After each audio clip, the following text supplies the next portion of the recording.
Hello student, welcome to learn with Nishat. बच्चों, exponent chapter class 7-8 के इस तरह के क्वेश्चन होते हैं जिसमें चेक योर प्रोग्रेस है ना। पूरे रूल्स लॉ जब पढ़ लेते हैं तो इस तरह के क्वेश्चन आएंगे, तो देखें कैसे सॉल्व करेंगे। बच्चों एक बात सुने, अगर 1 को कितनी बार भी मल्टीप्लाई करेंगे तो 1 ही आएगा, ठीक है। लेकिन निगेटिव में अगर ऑड नंबर में उतनी टाइम में मल्टीप्लाई करना है, ऑड नंबर, ये ऑड नंबर है 301, इसका पावर है -1 का, तो जब ये ऑड नंबर में पावर है तो ये निगेटिव ही 1 रहेगा। 1 को कितनी बार भी मल्टीप्लाई किया जाएगा तो वो 1 होगा, ओके। जितनी बार भी करें, 1000 टाइम 100 टाइम 1 को अगर मल्टीप्लाई करते हैं, repeated multiply 1 into 1 into 1 into, तो वो 1 ही होगा। लेकिन माइनस प्लस में देखेंगे कि जब ये ऑड नंबर में है तो ये निगेटिव ही -1 होगा, और अगर 302 रहता तो ये पॉजिटिव 1 हो जाता। इवन नंबर में अगर 1 को मल्टीप्लाई करना है तो वो पॉजिटिव हो जाएगा। अगर निगेटिव नंबर में, अगर ऑड नंबर में आपको मल्टीप्लाई करना है तो वो निगेटिव ही रहेगा, ठीक है। इस तरह से सॉल्व करते चलेंगे। अब ये आपका है कि ये लार्ज ब्रैकेट के अंदर स्मॉल ब्रैकेट में 81 पे रेज़ टू द पावर 4। अब 81 को हमको लीस्ट में देखना है, इसके प्राइम फैक्टर निकालेंगे, ओके। प्राइम फैक्टर इसका निकालेंगे। क्या है 81 का प्राइम फैक्टर? फैक्टराइजेशन मेथड में मैंने बताया है। ये देखें, ये इसकी डिविजिबिलिटी 2 से नहीं है, ये डिवाइड 2 से नहीं हो रहा है, ये 3 से होगा। 8 प्लस 1 9 बनता है, तो ये 3 से डिवाइड होगा। लीस्ट नंबर से स्टार्ट करेंगे, पहले छोटे नंबर से देखेंगे कि किससे किससे डिवाइड हो रहा है। 3 2 ज़ा 6 एंड 21 बच रहा, 3 7 ज़ा 21। इस तरह से इसको 81 को आप अलग से भी डिवाइड करके देख लेंगे। ये 27 बार में ये 81 आएगा। फिर ये 3 से डिवाइड हो रहा है 9 टाइम में, उसके बाद फिर 3 से डिवाइड हो रहा है ये 3 टाइम में, 3 1 ज़ा 3। इसका क्या निकल रहा है? 3 पे 1 2 3 4, ये 3 टाइम 4 टाइम ये आपको 3 रिपीटेड मल्टीप्लाई है, ओके। तो 3 पे raise to the power 4।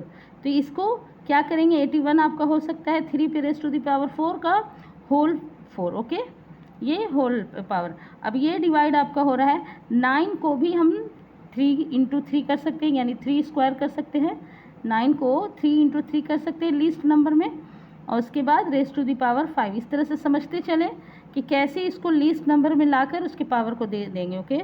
Negative -1 into, अब इसको पावर से पावर को जब रहता है तो इसे हम आपस में मल्टीप्लाई करते हैं, ओके। तो ये क्या हो जाएगा?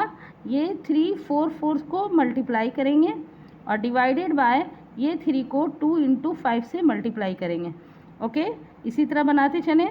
अब ये आपका आएगा 3 पे पावर 16 डिवाइडेड बाय ये 3 पे पावर 10, ओके। स्टेप वाइज देखते चलें।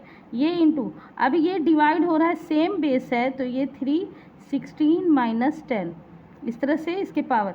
अब क्या होगा कि -1 इंटू इसका आएगा, इसका पावर हो जाएगा 3 16 माइनस 10 6, ओके। तो अब क्या करेंगे कि ये आपका -3 पे रेज़ टू द पावर 6 है और -1 से मल्टीप्लाई हो रहा है, तो ये -3 पे 6। अब इसको सॉल्व करेंगे। 3 को 6 टाइम, कितने टाइम में?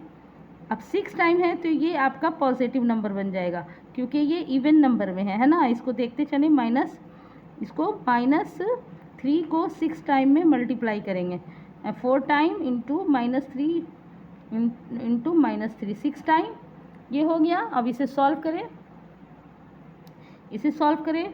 जब ये ऑड इवन नंबर में है, मतलब 6 टाइम ये 3 है इवन नंबर में, ये इवन नंबर में है, ये पावर आपका इवन नंबर है, तो इसका पॉजिटिव साइन हो जाएगा, है ना। ये इवन नंबर में है तो साइन आपका पॉजिटिव हो जाएगा। 3 3 ज़ा 9 9 3 ज़ा 27 27 3 ज़ा 81 81 3 ज़ा, यहाँ पे बनाते जाएंगे। 81 3 ज़ा 3 3 3 ज़ा 3 8 3 ज़ा 24 24 को फिर 3 3 ज़ा 9 9 3 ज़ा 27 27 3 ज़ा 81 81 3 ज़ा 243। अब यहाँ पे फिर 3 से मल्टीप्लाई करेंगे। 3 3 ज़ा 9 3 4 ज़ा 12 1 कैरी 3 2 ज़ा 6 7, क्या आएगा? 729। इस तरह से ये क्वेश्चन सॉल्व होगा, ओके बच्चों। इस तरह से आप एक एक क्वेश्चन को ईजिली सॉल्व करेंगे, उसके लीस्ट नंबर में ला के उसको प्राइम फैक्टर में निकालेंगे, प्राइम फैक्टराइजेशन मेथड से, फिर उसके पावर को जैसे लॉ ऑफ एक्सपोनेंट है उस तरह से सॉल्व करते हुए। अब नेक्स्ट क्वेश्चन बनाते हैं।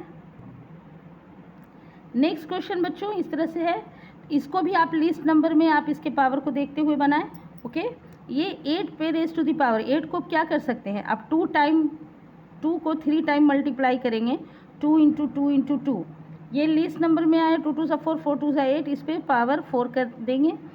और ये 11 5 टाइम में है ना, इसका लीस्ट। और ये 14 पे पावर 0 है तो ये 1 का वैल्यू होता है। कोई भी, जैसे कि कोई भी एक्सपोनेंट अगर 0 है किसी भी बेस का तो उसका वैल्यू 1 होता है, ये आप जानते हैं लॉ ऑफ एक्सपोनेंट में।